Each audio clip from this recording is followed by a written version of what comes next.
Bienvenue dans une exploration profonde de l'un des ouvrages les plus influents en matière de relations. Les 5 langages de l'amour, le secret des relations qui durent de Gary Chapman. Ce livre n'est pas seulement une ressource pour les couples, mais un véritable guide qui révèle l'art de communiquer l'amour de manière à nourrir et à renforcer les liens affectifs. Chapman y présente un concept simple, mais révolutionnaire. Chaque individu a un langage de l'amour principal, un moyen unique par lequel il se sent aimé et valorisé. Imaginez un instant que dans chaque relation, chacun de nous parle un langage émotionnel différent. Dans ce livre, Gary Chapman nous invite à découvrir comment nous pouvons combler ce fossé en identifiant les 5 langages fondamentaux de l'amour et en apprenant à les parler avec fluidité pour atteindre le cœur de l'autre.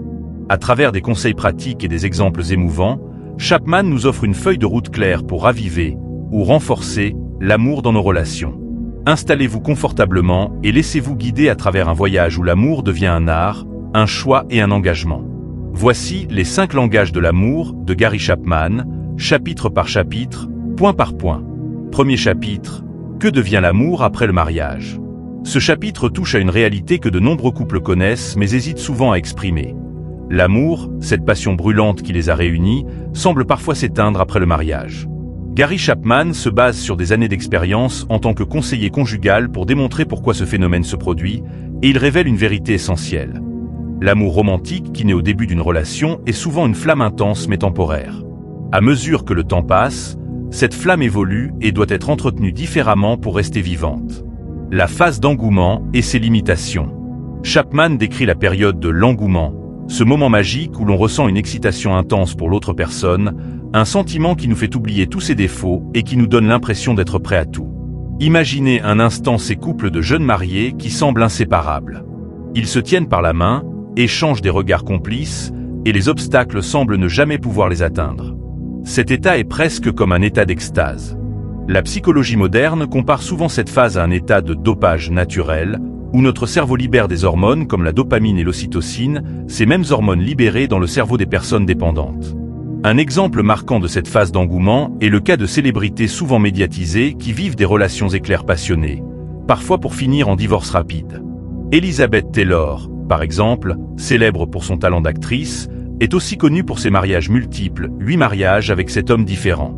À chaque union, elle ressentait cette ferveur initiale, mais cette intensité retombait, menant parfois à des séparations dramatiques. Chapman utilise ce genre d'exemple pour illustrer le fait que l'amour romantique initial, aussi passionné soit-il, est un amour éphémère si l'on ne l'entretient pas. Le réservoir d'amour et le besoin de l'entretenir. Dans le premier chapitre, Gary Chapman introduit le concept de réservoir d'amour. Il le décrit comme un besoin émotionnel essentiel que chacun possède et qui, lorsqu'il est rempli, nous donne un sentiment de sécurité et de bien-être. Pensez au réservoir d'amour comme à une plante. Tant qu'elle est bien arrosée, elle reste vigoureuse et belle. Mais si vous cessez de la nourrir, elle commence à dépérir, même si elle était autrefois éclatante. Dans le contexte du mariage, chaque partenaire a un réservoir d'amour unique, et lorsque ce réservoir est vide, les ressentiments et les frustrations s'accumulent. Chapman nous pousse à réfléchir à la manière dont on peut remplir ce réservoir. Une fois passée la phase d'engouement, il est essentiel de comprendre comment notre partenaire ressent l'amour pour que ce réservoir ne s'épuise jamais. Une anecdote qui illustre bien ce concept est celle de Laura, une amie de Gary Chapman. Laura racontait qu'au début de son mariage, elle se sentait comblée parce que son mari, Tom, lui écrivait des lettres d'amour et lui offrait des cadeaux.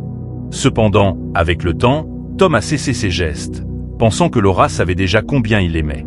De son côté, Tom pensait qu'il exprimait son amour en travaillant dur pour subvenir aux besoins de la famille. Malheureusement, Laura avait besoin de cette attention verbale, et son réservoir d'amour se vidait peu à peu, créant des frustrations et des incompréhensions dans le couple. L'amour comme un engagement et non un simple sentiment. L'un des points clés de ce chapitre est la différence entre être amoureux et de choisir d'aimer. Lorsque l'on tombe amoureux, on a l'impression que c'est une expérience qui nous arrive, presque malgré nous. On ne choisit pas de tomber amoureux, on est saisi par ce sentiment, transporté. Mais une fois cet engouement passé, l'amour demande un choix conscient, un engagement quotidien à aimer l'autre même lorsque les émotions passionnées se sont calmées. Prenons l'exemple de Paul Newman et Joanne Woodward, un couple d'Hollywood qui a défini ce qu'est un amour durable. Ils ont été mariés pendant plus de 50 ans, jusqu'à la mort de Paul Newman. En entrevue, Ils expliquaient que leur amour n'était pas simplement basé sur la passion initiale, mais sur un respect profond et un engagement à s'aimer chaque jour, même lorsque les choses étaient difficiles. Ce couple est la preuve que l'amour, pour durer, doit être nourri et entretenu avec des gestes quotidiens qui renforcent le lien. Chapman enseigne que l'amour véritable est un amour qui se renouvelle constamment et qui exige des efforts. Il nous pousse à comprendre que chaque partenaire doit apprendre à parler le langage de l'autre pour maintenir le réservoir d'amour bien rempli. Un amour qui grandit avec le temps.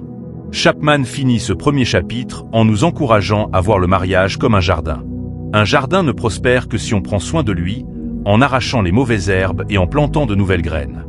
De même, un amour véritable ne peut s'épanouir que si l'on est attentif aux besoins de l'autre, si l'on fait preuve de patience et si l'on cultive une communication authentique. Pour illustrer cela, Chapman partage des histoires de couples qui, malgré des années de mariage, ont réussi à renouveler leur amour en découvrant et en respectant les langages d'amour de l'autre. Il démontre ainsi que l'amour n'est pas un sentiment qui s'épuise avec le temps, mais qu'il peut, au contraire, grandir et devenir plus profond à mesure que l'on investit dans la relation. Le réservoir d'amour. Imaginez un instant un réservoir intérieur, un espace émotionnel qui, lorsqu'il est rempli, nous procure une sécurité et un bonheur profond. C'est précisément ce réservoir qui maintient la relation vivante et nous pousse à donner le meilleur de nous-mêmes à notre partenaire. Mais tout comme une voiture ne peut pas rouler sans carburant, l'amour aussi a besoin d'être nourri, entretenu et régulièrement rempli pour que la relation continue d'avancer. Ce réservoir, Gary Chapman le décrit comme un élément indispensable de toute relation amoureuse. Il explique que, pour chaque personne, ce réservoir se remplit différemment. Certains se sentent aimés par les mots, d'autres par les gestes, d'autres encore par les moments passés ensemble. Lorsque ce réservoir est plein, on se sent comblé, on est à l'aise dans la relation et on regarde l'avenir avec optimisme. Mais si ce réservoir se vide, le sentiment de sécurité s'évanouit et la frustration, la déception, voire le ressentiment commence à s'installer.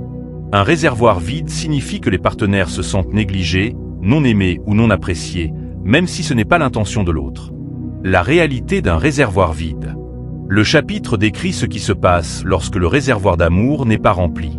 Dans ces moments-là, des tensions s'installent, parfois sans qu'on sache vraiment pourquoi. Imaginez un couple marié depuis des années, se disant qu'ils se connaissent par cœur et qu'ils n'ont plus besoin de prouver leur amour. Ils vivent sous le même toit, mais au fil du temps, la connexion entre eux semble s'étioler. L'un des partenaires ressent de la frustration, mais il n'arrive pas à exprimer ce qu'il ressent. Il pourrait dire « Je me sens seul, même quand tu es là ». Ce sentiment de solitude, d'incompréhension, de distance, provient souvent d'un réservoir d'amour qui s'est vidé peu à peu, sans que les deux partenaires en aient conscience. L'autre partenaire, de son côté, pourrait très bien penser que tout va bien, car il exprime l'amour de la manière qui lui semble juste, mais qui n'est pas nécessairement le langage dont l'autre a besoin. C'est ici que le concept de réservoir d'amour devient un outil puissant pour comprendre les besoins de l'autre. Remplir le réservoir de son partenaire est un acte qui demande d'écouter, de voir, et de comprendre ce qui réchauffe véritablement son cœur. Remplir le réservoir d'amour, un acte conscient.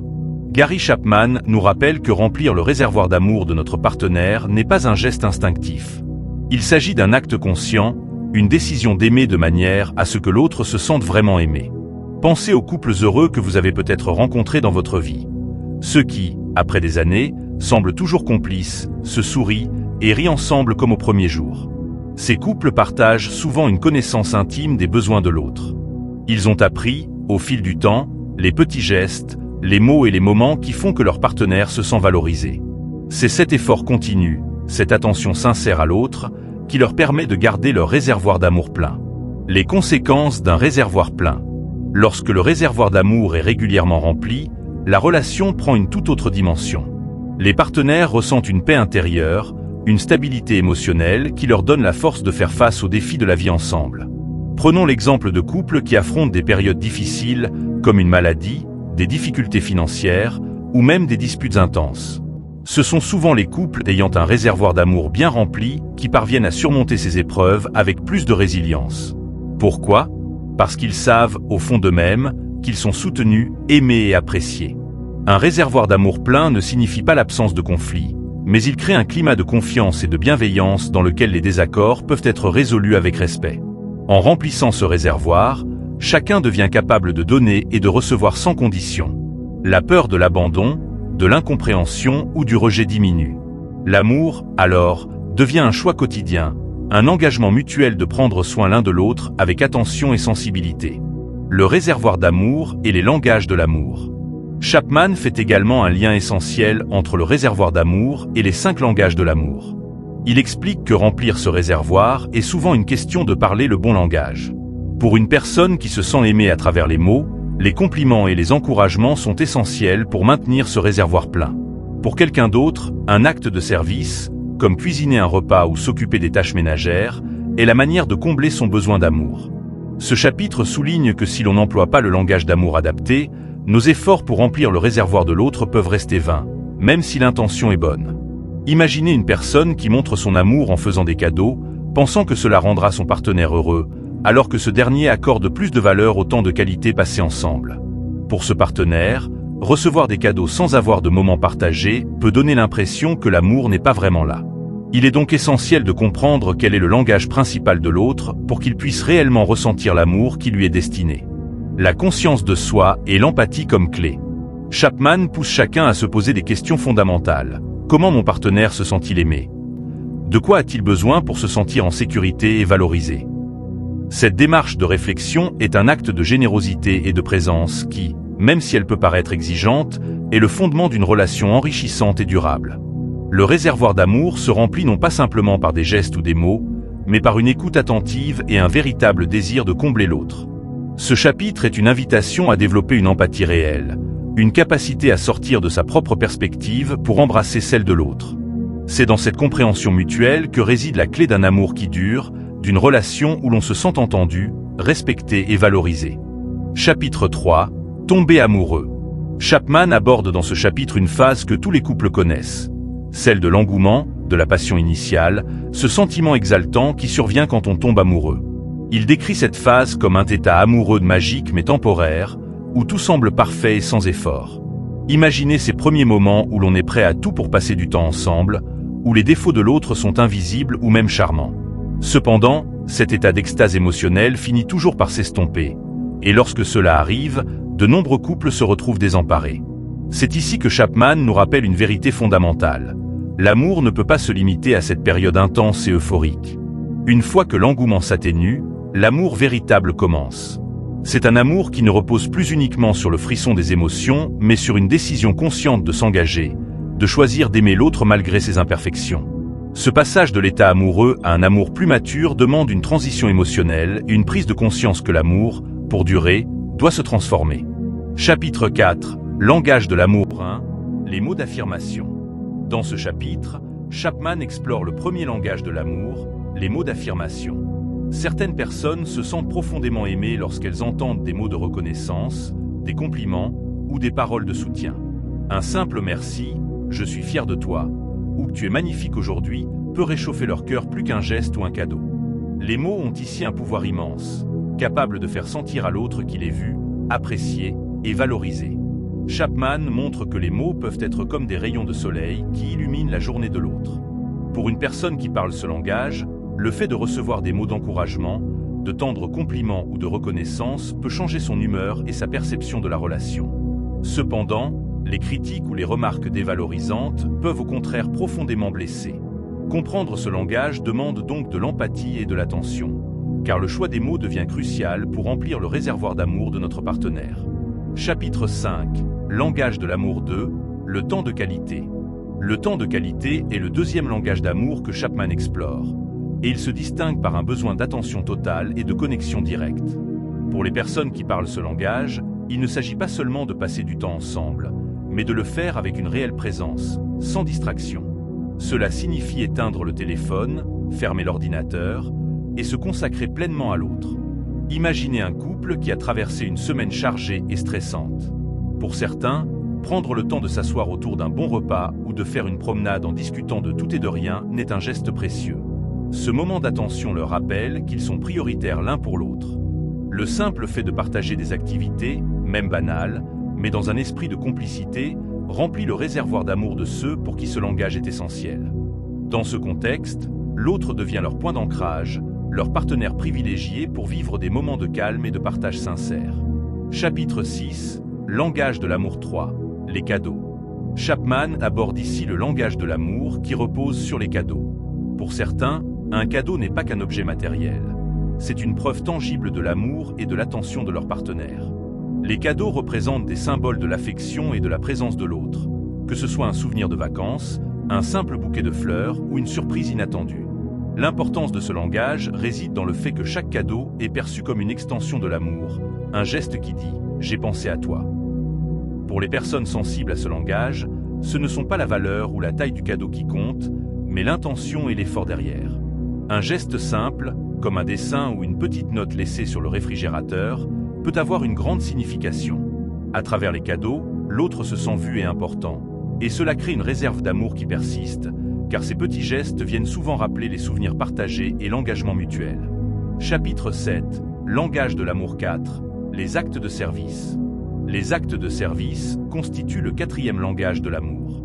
Pour certaines personnes, rien n'est plus puissant que de voir leur partenaire faire quelque chose pour les soulager, les aider ou leur rendre service. Cela peut être aussi simple que de faire le ménage, de préparer un repas, de s'occuper des enfants ou d'aider dans les projets quotidiens. Ces gestes de soutien sont des démonstrations concrètes de l'amour, un moyen pour ses partenaires de dire « je t'aime » par l'action. Imaginez un partenaire qui rentre tard du travail et qui trouve que les tâches domestiques ont été prises en charge. Pour une personne qui valorise les actes de service, cela peut signifier un monde d'amour, car chaque tâche accomplie représente un effort pour alléger son fardeau. C'est une manière de prouver, sans parole, que l'on se soucie de l'autre et que l'on est prêt à faire un effort pour son bien-être. Chapman souligne ici l'importance de ces actions dans la création d'un environnement où l'amour est ressenti à travers des gestes concrets. Chapitre 8. Langage de l'amour 5. Le contact physique. Enfin, Chapman explore le contact physique comme langage de l'amour, un moyen pour certains de ressentir l'amour de façon profonde et immédiate. Le toucher est ici essentiel, qu'il s'agisse d'un câlin, d'un baiser, d'une main tenue ou d'une étreinte chaleureuse. Pour ceux qui parlent ce langage, le contact physique procure un sentiment de proximité, de réconfort et de sécurité. Les couples qui communiquent leur amour par le toucher partagent une connexion immédiate et palpable. Imaginez un couple qui se prend la main en marchant ou qui se donne un câlin spontané au milieu d'une journée bien remplie. Pour certains, ces gestes sont plus significatifs qu'un cadeau ou des paroles, car le contact physique parle directement au cœur. Chapman explique que même les moments difficiles peuvent être apaisés par ce langage. Une main posée sur l'épaule, une caresse sur le visage, un baiser d'encouragement. Chapitre 9. Découvrir votre langage d'amour principal. Le 9e chapitre se penche sur un défi essentiel. Découvrir son propre langage d'amour et celui de son partenaire. Cela peut sembler évident, mais bien des couples réalisent qu'ils s'aiment depuis des années sans réellement connaître les attentes émotionnelles de l'autre. Parfois, même avec de l'amour sincère, un partenaire peut se sentir incompris ou négligé simplement parce que son langage d'amour n'est pas de parler. Ce chapitre nous pousse à sortir de notre propre perspective pour comprendre ce qui nourrit véritablement l'amour de notre partenaire. Chapman propose des moyens simples pour identifier ces langages, comme prêter attention à ce que l'autre réclame le plus souvent ou observer ses expressions de satisfaction et de joie. Imaginez un couple où l'un des partenaires offre constamment des cadeaux pour exprimer son amour, alors que l'autre ne rêve que de moments de qualité passés ensemble. Dans ce cas, il ne s'agit pas d'un manque d'amour, mais d'une différence de langage qui empêche cet amour d'être ressenti pleinement. L'effort de découverte devient un véritable cadeau en soi, car il montre à l'autre qu'on souhaite le comprendre et le combler de la manière la plus authentique possible. Chapitre 10. L'amour est un choix. Ce chapitre approfondit une idée fondamentale. L'amour est un choix, une décision qui va bien au-delà des sentiments fugaces et des humeurs du moment. Chapman explique que lorsque la phase d'engouement s'éteint, l'amour doit devenir un acte de volonté. Cela ne signifie pas que l'on force des sentiments qui ne sont pas là, mais plutôt que l'on choisit d'investir dans le bien-être de l'autre, d'agir pour le rendre heureux, même lorsque l'enthousiasme initial faiblit. Prenons l'exemple d'un couple traversant une période difficile. Un partenaire pourrait se sentir blessé, en colère ou découragé, mais choisir de rester engagé, de pardonner et de faire des efforts pour restaurer l'harmonie est un acte d'amour qui va au-delà des émotions immédiates. C'est l'illustration de l'amour comme une promesse, un choix renouvelé chaque jour. Dans ce cadre, remplir le réservoir d'amour de l'autre devient un acte de générosité, une manière de prouver que, même dans les moments de doute, on choisit de cultiver cet amour pour le faire grandir. Chapitre 11. L'amour fait la différence. Chapman raconte ici des transformations inspirantes qui montrent comment l'amour bien exprimé peut réellement faire des miracles dans une relation. Quand deux personnes prennent conscience des besoins émotionnels de l'autre, des changements profonds peuvent s'opérer. Des couples qui pensaient avoir perdu tout sentiment retrouvent la flamme simplement parce qu'ils ont appris à combler leurs besoins réciproques. Imaginez un couple qui, après des années de disputes et de malentendus, décide de suivre cette méthode en adoptant les langages de l'amour. Au départ, les habitudes sont difficiles à changer, mais peu à peu, ils constatent les effets positifs. Les tensions diminuent, les sourires reviennent, et ils découvrent que l'amour peut être une source de renouveau, même après de longues périodes de distance émotionnelle. Ce chapitre montre que les actions quotidiennes, même petites, peuvent changer la dynamique d'un couple, apportant plus de joie et de stabilité. C'est un chapitre qui prouve que l'amour véritable est un moteur de changement, une force capable de guérir et de restaurer ce qui semblait perdu. Chapitre 12. Aimer les personnes difficiles. Chapman se penche ensuite sur un sujet délicat. Comment aimer ceux qui, parfois, rendent cela difficile.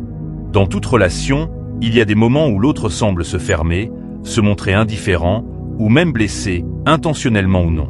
Pourtant, Chapman nous enseigne ici que l'amour n'est pas réservé aux moments faciles. Au contraire, aimer quelqu'un dans sa complexité, même lorsque les choses sont compliquées, est l'essence même de l'amour mature. Ce chapitre rappelle qu'aimer une personne difficile demande de la patience et une forme de persévérance. Il s'agit de comprendre que derrière chaque comportement difficile, il y a souvent des blessures, des peurs ou des insécurités. Plutôt que de réagir avec frustration ou colère, choisir d'aimer signifie essayer de voir au-delà des apparences, de donner à l'autre le bénéfice du doute et d'apporter de la lumière dans ces moments d'obscurité. L'amour véritable ne fuit pas devant la difficulté. Au contraire, il s'adapte et persévère, en espérant que cette constance touchera l'autre et l'aidera à s'ouvrir à nouveau. Chapitre 13. Les enfants et les langages de l'amour.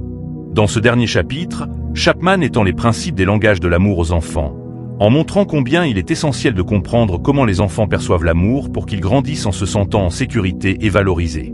Les enfants, tout comme les adultes, ont leur propre réservoir d'amour, et savoir comment le remplir peut transformer la relation parent-enfant, créant un environnement où l'enfant se sent profondément aimé. Imaginez un parent qui offre des cadeaux à son enfant pour lui montrer son amour, alors que l'enfant a un langage d'amour centré sur le temps de qualité. Dans ce cas, le parent, bien qu'aimant, passe à côté des besoins réels de son enfant. En apprenant à connaître le langage d'amour de son enfant, un parent peut réellement répondre à ses besoins émotionnels et l'aider à s'épanouir avec confiance. Chapman propose aux parents d'observer attentivement leurs enfants pour comprendre comment chacun reçoit l'amour, car les enfants eux aussi communiquent ce qu'ils ressentent. Un enfant qui demande souvent « Viens jouer avec moi » montre peut-être que le temps de qualité est son langage d'amour principal. Un autre enfant qui semble plus attaché au câlin et au contact physique recherche probablement de l'amour à travers ce langage. Ce chapitre est une invitation pour chaque parent à poser les bases d'une relation forte avec ses enfants, en leur offrant l'amour dont ils ont besoin pour se sentir valorisés et épanouis. Gary Chapman conclut son livre en nous rappelant que l'amour est une langue que l'on peut tous apprendre à maîtriser. En comprenant et en pratiquant les langages de l'amour, chacun peut construire des relations solides, enrichissantes et durables. Il nous invite à faire de ce langage d'amour un mode de vie, une manière quotidienne d'exprimer notre affection et d'honorer nos engagements. Merci d'avoir pris part à cette exploration des 5 langages de l'amour. Si ce résumé a éveillé votre intérêt, n'hésitez pas à vous abonner, à activer les notifications et à partager cette vidéo. Ensemble, continuons à découvrir comment nourrir l'amour dans nos vies et à enrichir nos relations, un langage à la fois.